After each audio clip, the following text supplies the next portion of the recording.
SMA Negeri 15 Kota Bekasi. Terima kasih kepada pembawa berita. Baik, permisa saya di sini berada di SMA 15 Kota Bekasi untuk mengetahui persiapan ujian TK nanti. Mari kita wawancara salah satu guru yang ada di sini. Halo Ibu. Halo, silakan duduk. Dengan siapa saya di sini?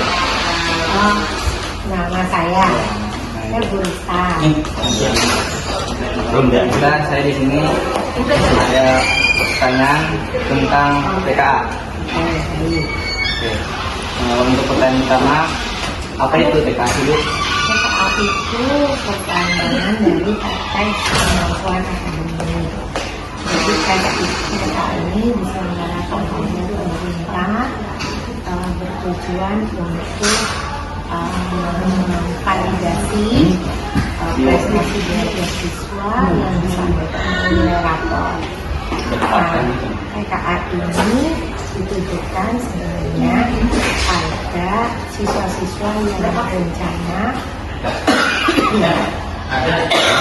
mengikuti seleksi masuk perguruan tinggi negeri melalui jalur nilai rapor sebagai bentuk validasi nilai rapor, maka mereka diwajibkan untuk mengikuti TKA.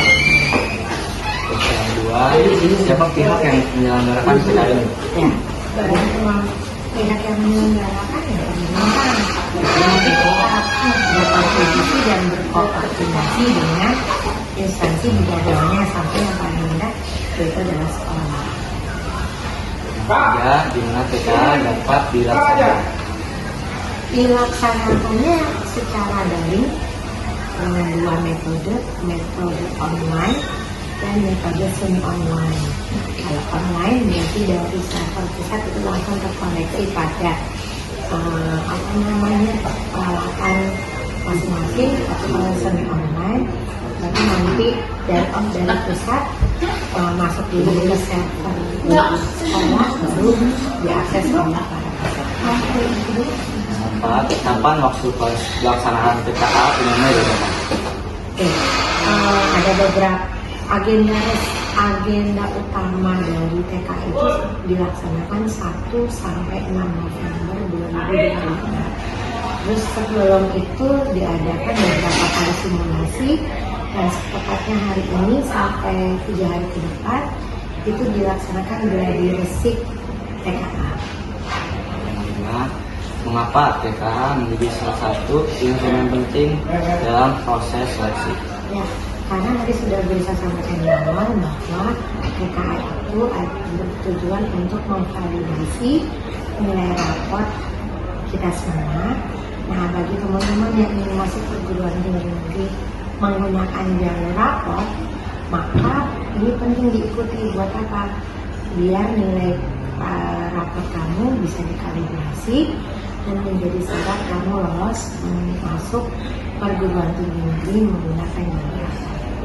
Terakhir, bagaimana strategi dan metode belajar yang efektif untuk mempersiapkan diri menghadapi TKA? 1. Belajar. Belajarnya dengan apa? Dengan latihan soal.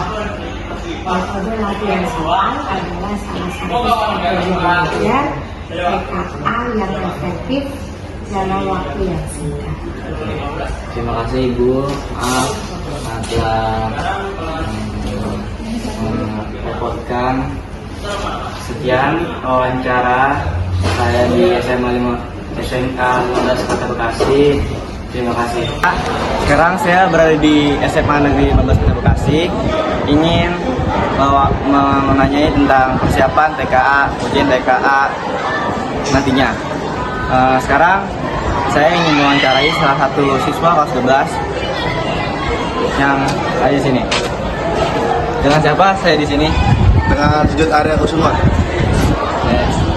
Saya ingin menanyakan tentang TKA. Apa itu TKA? TKA itu tes kemampuan akademik.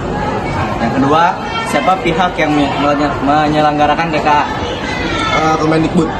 Yang ketiga, di mana TKA dapat dilaksanakan? Di sekolah masing-masing. Keempat, kapan waktu pelaksanaan TKA umumnya diadakan? Kalau di sekolah kita tanggal 3 November sampai 6 November. Yang kelima, mengapa TKA menjadi salah satu instrumen penting dalam proses seleksi? Menurut gua penting soalnya itu bisa ngelihat orang-orang bukan dari nilai rapot dong sih, dari tes kemampuan akademik juga bisa dilihat.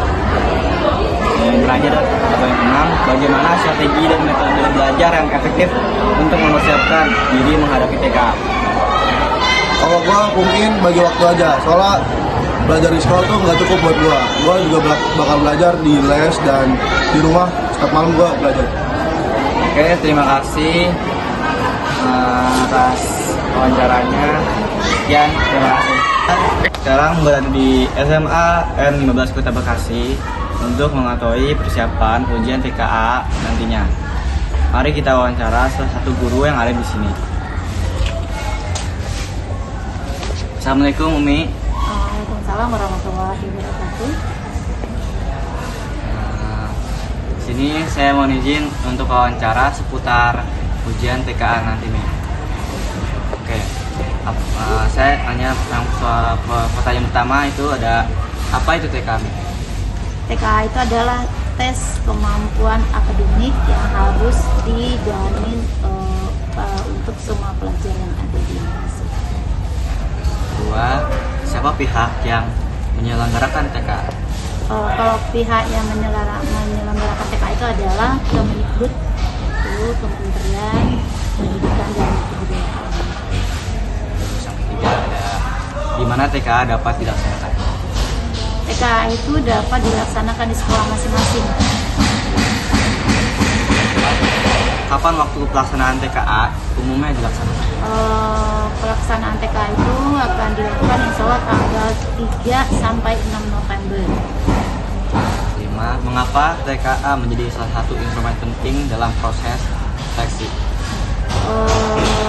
TKA ini menjadi tolak ukur bagi seorang siswa kemampuan akademiknya sampai di mana mereka bisa memahami semua mata pelajaran yang dipelajari di sekolah dan mengukur kemampuan juga terus kualitas yang ada pada siswa dan sekolah.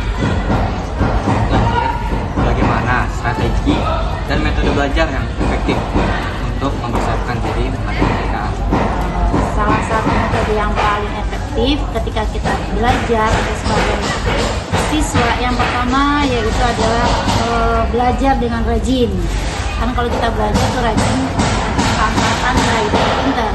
Kemudian setelah rajin belajar kita berusaha terus, jangan sampai bosan-bosannya. Kemudian beribadah, berdoa, dan kita minta dari langit. Bagi yang muslim jangan lupa ibadah-ibadah sholat dan yang berkaitan dengan agama, yang lain juga seperti itu. Sehingga apa yang kita inginkan insya Allah akan Allah. Oke, makasih ini. Maaf telah merepotkan. Sekian wawancara dari saya. Assalamualaikum warahmatullahi wabarakatuh. Azhar, terima kasih atas informasinya. TKA membawa harapan dan tantangan baru bagi siswa. Mereka dapat menilai kemampuan mereka secara objektif. Namun mereka harus mempersiapkan diri dengan strategi yang tepat. Bagi guru, TKA dapat dijadikan acuan untuk merancang pembelajaran yang lebih efektif serta memetakan mutu pendidikan nasional. Selain itu, TKA juga memberikan kesempatan bagi siswa pendidikan non-formal dan informal untuk memperoleh pengakuan kesetaraan. Kebijakan ini diharapkan untuk menumbuhkan budaya jujur, meningkatkan integritas, dan memperkuat sistem pendidikan di masa depan. Dengan demikian, laporan siang ini mengenai TKA dalam dunia pendidikan. Terima kasih atas perhatian Anda. Sampai jumpa.